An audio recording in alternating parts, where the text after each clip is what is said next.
Hello and welcome to Epiphytic Cacti, and happy Halloween. Let's talk about the very mysterious Schlumbergera hybrid, Enigma. As you can see, this looks very strange. It's some kind of monstrous type of hybrid. It is extremely mysterious and it originated from the United States, but nobody really knows how or where or what. There's been some speculation that I've seen that it is actually what would be known as a Hatiora, which would be a intergeneric cross between what is now actually Ripsaladopsis. Once upon a time, Ripsaladopsis or Easter cactus were put in the genus Hatiora, and they have since been moved back to Ripsaladopsis. So the name really hasn't changed for that. However, saying something like that would be just pure speculation. I think that one of the reasons why that might actually be speculation is there are a few things about, I think, the flower structure that make it appear as though perhaps it could have been a form like this, where it is so obviously not following the normal sort of form of a Schlumbergera, would be known as monstrous. So it's very obviously abnormal and mutated. And Enigma really suits its name because, quite frankly, nobody really knows how it ever came to be. Now, one of the things that I was reading was actually noting that this hybrid is probably sterile in both directions. So it's probably missing the male parts and the female parts to hybridize. However, I've read some other things that are clearly indicative of maybe that wasn't entirely true, because somehow it does appear as though the thing has been hybridized. A lot of the things that bear resemblance to this are really coming out of Japan. There are Japanese hybrids from Mitsuhashi Nursery, and perhaps that there has been, I think, a different type of effort, perhaps not necessarily through the standard practices. But again, all of that is just pure speculation because, like I said, nobody knows how this came to be. And I think that we had seen with some of the other plants that I had previously posted, you can see some of these traits that are actually coming through on hybrids like Fortuna and on hybrids like Happy. And there are several other hybrids where there is a lot of speculation. I think there's a string of Japanese hybrids. They tend to have a rose in the name, and they come out with these kind of bizarre petals. The mystery just kind of continues, and it will always be kind of an odd mystery. I think this Schlumbergera is definitely, it's not that easy to get, but it is becoming more and more easy to get. It's something that always tends to have a higher price tag because it's a little hard to get, it's a little rare, it's a little weird.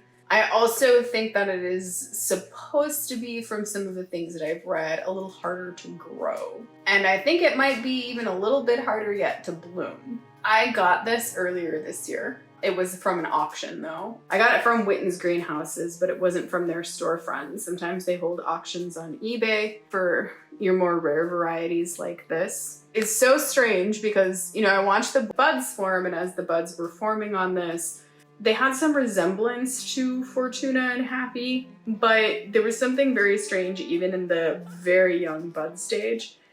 The stamen were just exposed. They were completely exposed, and that was really strange looking. And then as it kind of matured, I think it was really curious because a lot of the flowers just started looking, they just looked different from each other, because one of the other really strange things about this hybrid is that it is actually capable of forming unique flowers, like across the entire plant. You may never see the same flower twice. Some of the flowers appear to be a little bit more formed than others. And one thing that I know is true about this hybrid is that it can actually form without petals at all. You may actually get a flower that has nothing but a spray of stamen, and that's it. The reason why I wanted this in my collection had more to do with the plant. I really, really love this plant. I love these elongated branches. It kind of, it does, in some cases, it does kind of look like a little bit of like a skeletal hand, especially when the clades actually, the way that it forms, it does look a little bit like a skeleton, so that's pretty funny. So why don't we kind of zoom in, we'll get a little bit of a closer look here. There we go. So if we kind of come in here and we look, you know, you can see the clades, like they're just really sort of, you can see the teeth. I mean, they go every which way. And this is what I meant by the skeletal hand type thing, when the clades form like this and they just get really kind of strange looking. You can see the buds that didn't completely form just kind of poking out there.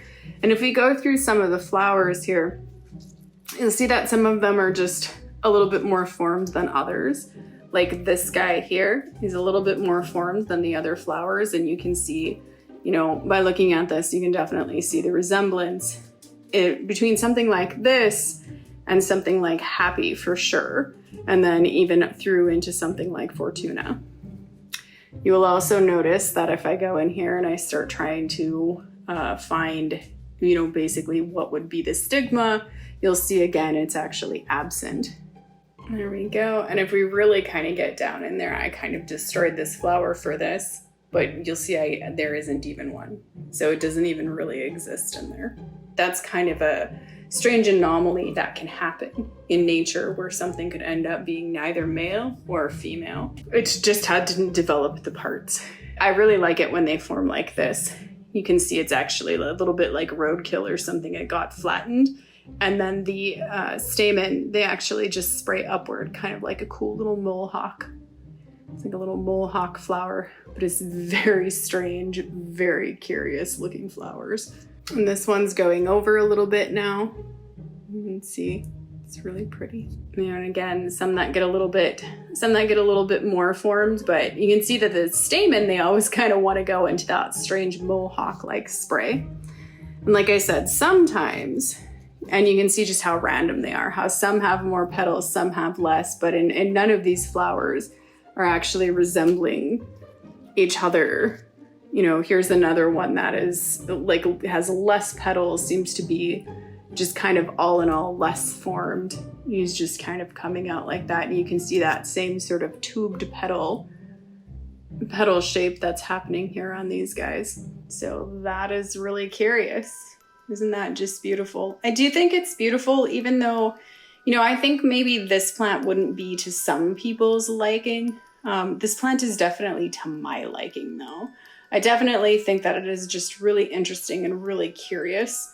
And I really enjoy having it in my collection, you know, watching something like this sort of form and, you know, having that case where it's like, you know, with an Enigma flower, it's like, you know, you never really know what you're gonna get. There we have it. That would be the very curious, very mysterious Schlumbergera hybrid Enigma. And I hope that you've enjoyed this Schlumbergera hybrid as much as I have. Thank you for watching.